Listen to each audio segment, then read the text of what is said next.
இன்றைக்கி நம்ம இந்த வீடியோவில் எலாஸ்டிக்கோட ரா எட்ஜஸை எப்படி ஃபினிஷ் பண்ணுறதுன்னு பார்க்கலாம்.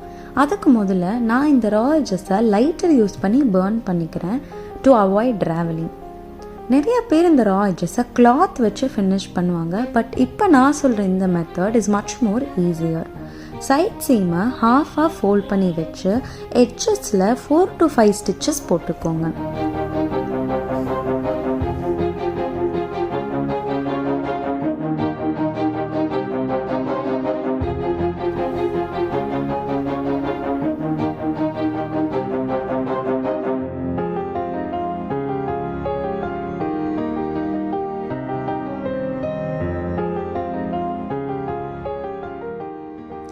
நிறைய பேர்த்துக்கு இந்த ரா எட்ஜஸை கன்சீல் பண்ணாமல் பேண்ட்டில் வேர் பண்ணுறப்போ ரா எட்ஜஸ் நம்மளோட ஸ்கின்ல போக் பண்ணுற மாதிரி இருக்கும். டு அவாய்ட் தட் நம்ம இந்த மாதிரி ஃபினிஷ் பண்ணிக்கலாம்.